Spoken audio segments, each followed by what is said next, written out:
My name is Jason Schuster. I'm a doctor of physical therapy. I own Intricate Art Spine and Body Solutions. It's a continuing education company teaching other doctors how to do a couple things. Before that, I was a fly fishing guide in between Patagonia, Chile, and southwestern Alaska for a decade. This was just one clip from our peptide class. We're going to have more clips from our different nutrition courses coming out. Keep an eye out for other parts of our other nutrition courses, dry needling courses, and other good educational information. Brain injury and BPC-157 in animal studies. Again, there's not being a lot of human studies done on any of these things because the pharmaceutical companies don't want to do them because they don't want this information out until they can patent this stuff and change it in a way where it can be patented. And at that point, it's going to be actually probably a lot more, it's going to have a lot more side effects, because once you start changing the natural molecular structure of these stuff, that's what gives it different structure and function. This is not complicated. The pharmaceutical companies know this. They just don't care, because they don't care if it's healing and healthy for you, if it's safe and cheap, and if it's not patentable. They don't care about the outcomes as long as they can make money off of it and get it approved by the FDA, which doesn't care about if it's safe or not. The FDA only cares about how much money they're going to make from the pharmaceutical companies on it. So it's really disgusting stuff. But anyways, BPC-157, really helpful. So been shown to counteract leaky gut syndrome. It's been shown to help with liver damage, brain damage. It helps with reoxygenating tissues in the brain after concussions. It helps with neuropathies, diabetic neuropathies. It helps with insulin resistance. Again, it's really working on a base level. It's just providing the, think about it this way. If your house gets ripped up by a miniature tornado that like rips up your garage, what do you need to fix your garage? You don't need somebody to come and tell you like, hey, you need to put wood here and wood here and wood here. What you actually need is the stuff to fix your garage. You need the wood and the nails to fix your garage. If you don't have the wood and the nails, having the information of how to fix it doesn't do you any good. You can have all the information. If you don't actually have the substances to build it, it's not being built. That's exactly how our body is working. But the DNA is the information or the blueprint. You then need the DNA to produce the materials to build the blueprint. If things are out of whack, our body can't express the DNA in a way that we can have the building materials that we need. So if we know what those materials are and we know that they're lacking and we can extraneously put them into the body, that's bypassing a step and it's saying, here, okay, we know there's a problem here. We're just going to give you these materials and then you can use them to build the stuff and to fix the problem that's going on. I think that's a really good way to look at this stuff. BPC-157 and knee pathology. Again, this is one, BPC-157 and thymosin beta-4, you guys, which we're going to talk about in a second. Those are two of the most heavily used in sports injuries and stuff like that. There's a company that I get mine from that has a thymosin beta-4. They have TB5, or there's another one called TB500. We'll get into that in a second. I don't like that as much because it's altered a little bit, but BPC-157 and thymosin beta-4 are used in conjunction with each other. They act on slightly different mechanisms. They have really synergistic effects and they really amplify healing. So again, when the FDA says a natural protein is dangerous while at the same time investing hundreds of millions of dollars to do research into it, which is what they're doing with NMN right now too. They're doing this with all these peptides. They're trying to ban all these peptides and say they're dangerous, and then they're going to take the time to change them so they can make money off of them, and at that point they're not going to be nearly as effective and they're going to have way more side effects. Or they will be super extremely effective and have a ton of negative side effects, which I 100% guarantee you is what's going to happen with Ozempic. Nothing is free in nature, you guys. Nothing is free in nature. So losing a ton of weight very fast, I'm not saying that's a bad thing, but we are going to see some effects from this because nothing is free in nature. And that's just a real quick on Ozempic, you guys. This proves that eating less food makes you lose weight. So a lot of doctors don't want to realize this situation, but what Ozempic does is it changes the concentration of ghrelin, which is your hunger hormone. It literally makes you less hungry and you eat less food. That is the mechanism of action by which Ozempic is working, or semaglutide, GLP-1 stuff. Glucagon-like peptide 1. If taking Ozempic makes you less hungry and you eat less food, which is what 100% of the people take it say how they lose weight, is that they eat less, eating less makes you lose weight. So all these doctors that say, oh, obesity is a complicated problem, no, it's not. You eat less food, you lose weight. You burn more calories per day than you put into your body, you burn weight.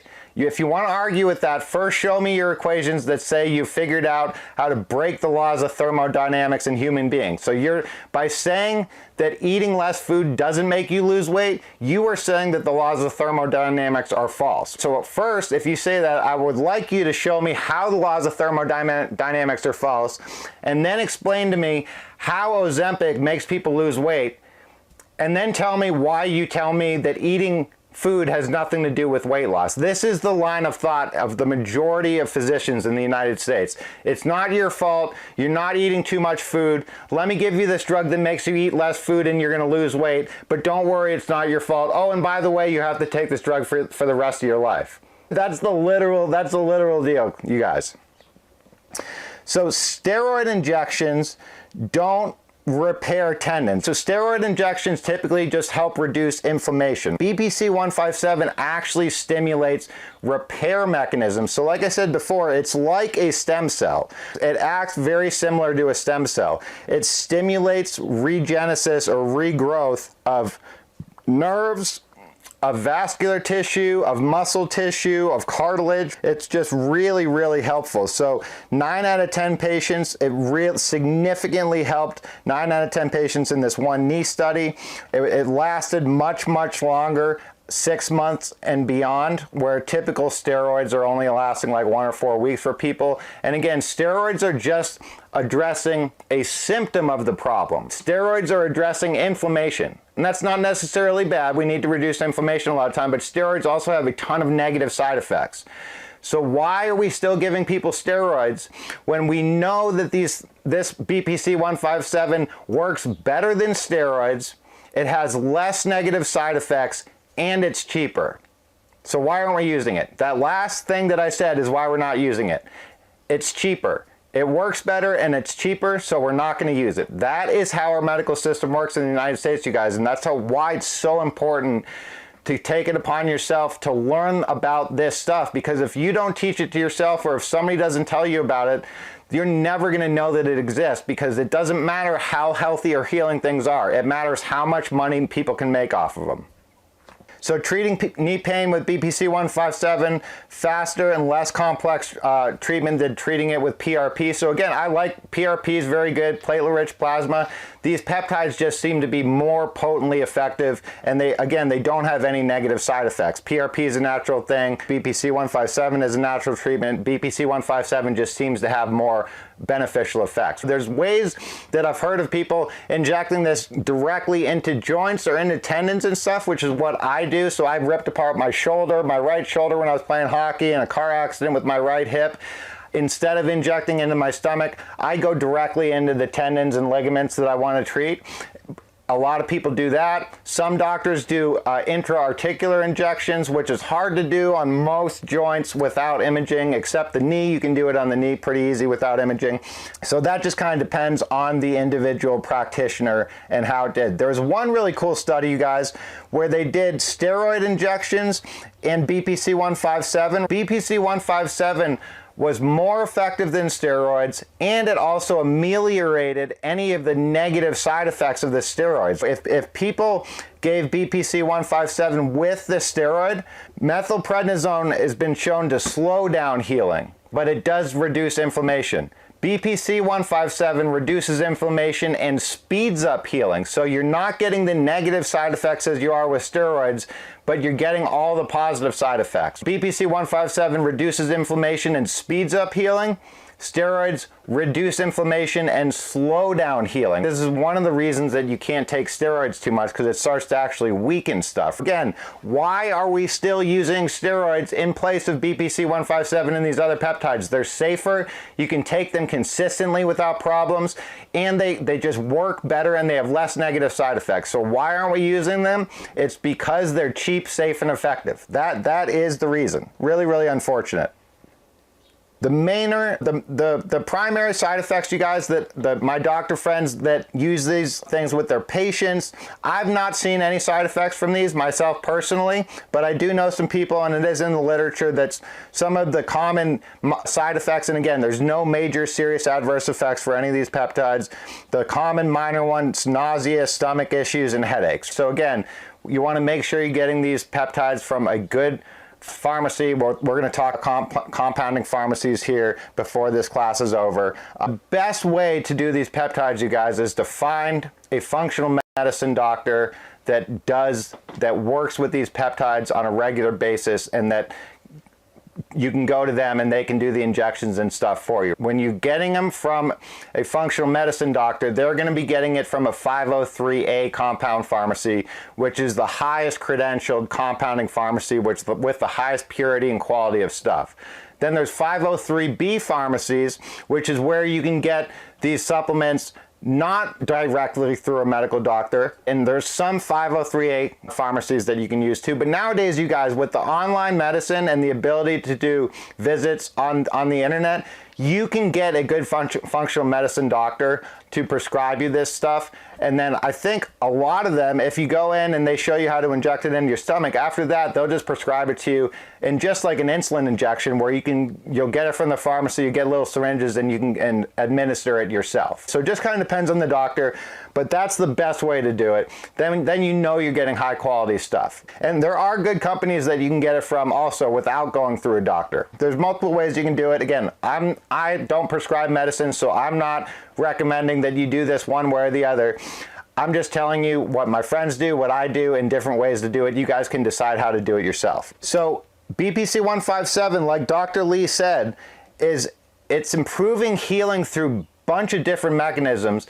But the overall way that it's doing it, it seems one of the ways is reducing sympathetic hyperactivity, increasing parasympathetic activity, inducing autonomic nervous system homeostasis, and then that stimulates a cascade of healing effects. So the protein is the initial impetus for the stimulus to start the change, and then once that cascade changes, it happens in a positive feedback loop where one thing is more homeostatic, that helps another thing be more homeostatic. There's more energy for the mitochondria, they can do more things. It just this good cycle of positivity, which is basically the opposite of what happens with chronic inflammation, where you get these negative feedback loops where things start to happen poorly, other things happen more poorly, and then it just goes from there. So here's a good diagram, you guys. I just wanted to include this just so you can take a look through here. So this is a couple of studies using thymosin beta-4 and BPC-157. Like I said, very, very common to use in conjunction with each other.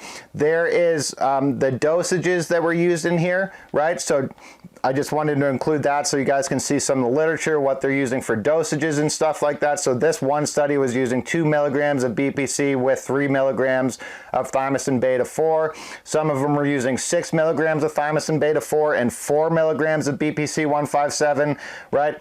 But overall, it's shown to have really, really significant healing effects on all sorts of tissues, including the brain, and it's basically as safe as you can get, right? It's like ivermectin is as safe as a pharmaceutical drug as you can take. BPC-157 it's a natural peptide, right? So it's very, very safe. Our body knows what it is, knows how to deal with it, and knows how to use it, right? So it's really helpful for joint pain, injuries, recovery from surgery. Potentially these can help people avoid surgeries, which is another reason our big corporations don't want people to know about this, because surgery is such a huge leading driver of revenue for the medical industry, and a huge percentage of surgeries that are performed in 2024 are unnecessary. I mean, I can just tell you this as factual evidence from my 10-year career as a doctor of physical therapy. A huge percentage of surgeries that people get could have been avoided if you just had somebody that knew that there was an option aside from surgery to fix stuff like this. So surgeons are trained that you fix stuff by surgery. That's how they look at the world, right? If you're looking at it through a different frame of reference, and you know that, hey, well, why don't we try these peptide therapies and see if that works before surgery? They're safe. They're not going to have any negative side effects. The worst thing that can happen is nothing. Why not try it first? And the reason is the government and the pharmaceutical companies don't yet control this stuff. They're sure trying their hardest, but they don't yet control it. So that's why they're saying all this stuff is dangerous. This was just one clip from our peptide class.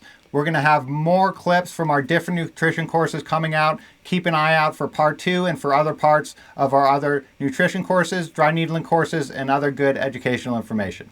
Check out our website at intricateartseminars.com, and for big discounts on all of our online and in-person courses, along with a community chat room, weekly Zoom calls, check out our school community, skool.com/CEU, school.com/CEU. Thanks, guys.